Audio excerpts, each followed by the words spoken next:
Assalamualaikum warahmatullahi wabarakatuh. Alhamdulillahirabbil alamin. Asyhadu an la ilaha illallah wa asyhadu anna Muhammadan abduhu wa rasuluh. Allahumma shalli ala Muhammadin wa ala alihi wa ashabihi ajmain, amma ba'd. Alhamdulillah, kita kembali berjumpa dalam kuliah Al-Islam Muhammadiyah 5. Kali ini submateri kita adalah wasiat.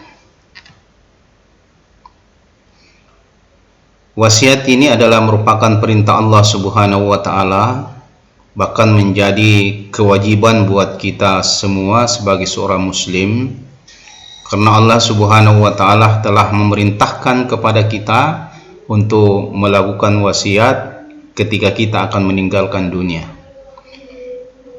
Adapun wasiat adalah pesan tentang suatu kebaikan yang akan dijalankan sesudah seseorang meninggal dunia. Pesan ini dapat berupa ucapan, akan tetapi lebih baik lagi jika wasiat ditinggalkan dalam bentuk tulisan, agar tidak mudah dilupakan oleh orang-orang yang diamanahi menjalankan wasiat yang ditinggalkan. Allah Subhanahu wa Ta'ala berfirman, "Kutiba alaikum idza hadara ahadakumul maut in taraka khairal wasiyatun lil walidaini wal aqrabina bil ma'rufin haqqan 'alal muttaqin." Diwajibkan atas kamu apabila seseorang di antara kamu kedatangan tanda-tanda maut, jika ia meninggalkan harta yang banyak, berwasiat untuk ibu bapa dan karib kerabatnya secara ma'ruf. Ini adalah kewajiban atas orang-orang yang bertakwa.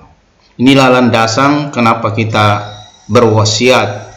Adapun syarat-syarat berwasiat, ya harta yang diwasiatkan itu tidak boleh lebih dari sepertiga dari harta yang ditinggalkan.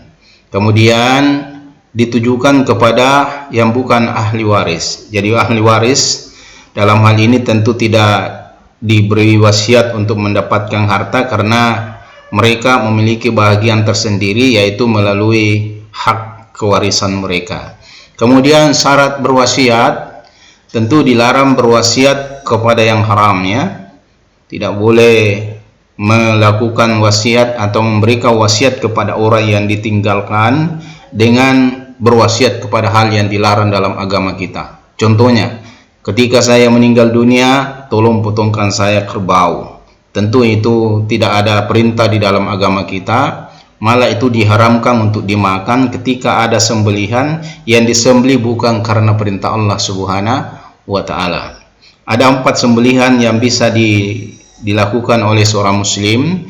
Yang pertama adalah sembelihan dam, yang kedua sembelihan uduhiyah atau berkurban, yang ketiga sembelihan akikah, kemudian yang keempat sembelihan am, yaitu yang diniatkan hanya untuk dimakan.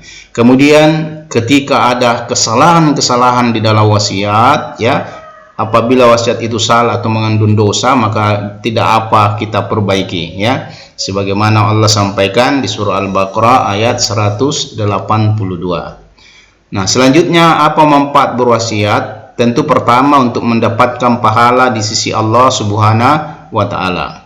Pahala yang besar bagi orang-orang berwasiat dengan nasihat, ya, karena diharapkan nasihat tersebut bisa bermanfaat. Nah, salah satu yang dicontohkan oleh Yakub adalah ketika beliau akan meninggalkan dunia ini, dia berpesan kepada anaknya, "Ya bunayya ma ta'budu min ba'di." Apa yang engkau sembah setelah aku telah tiada lagi. Jadi rupanya nasihat ini sangat bermanfaat untuk orang-orang yang ditinggalkan. Kemudian yang kedua, melepaskan tanggungan dari segala bentuk penyelewengan syarat dan tanggungan hak-hak berupa harta dan lainnya.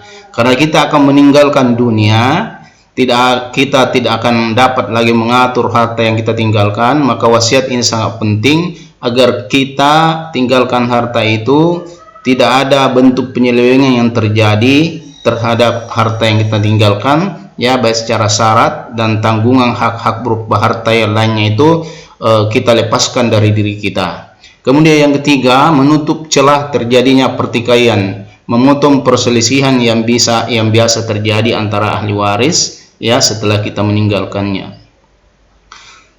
Kemudian bagaimana tata cara kita berwasiat? Pertama, memuji Allah, ya, kemudian bersalawat kepada Rasul, lalu kita menyebutkan wasiat yang ingin disampaikan. Misalnya alhamdulillah, Allahumma shalli ala Muhammad wa ala ali Muhammad. Kemudian kita sebutkan apa yang akan kita wasiatkan. Tentu ini lebih bagus kalau ada ditulis. Kemudian ada dua orang yang hadir di situ adalah dua orang saksi yang adil ya. Kelak di kemudian hari kalau ada masalah, dua orang saksi ini dapat menjadi saksi terhadap wasiat yang kita sampaikan. Saya kira demikian, mudah-mudahan bermanfaat ya. Mohon maaf atas segala kekurangan. Kalau ada kebenaran datanya dari Allah Subhanahu wa taala, kalau ada kesalahan itu datanya dari saya selaku pribadi yang penuh dengan dhaif. Hadanallahu wa iyyakum billahi fi sabil haq fastabiqul khairat.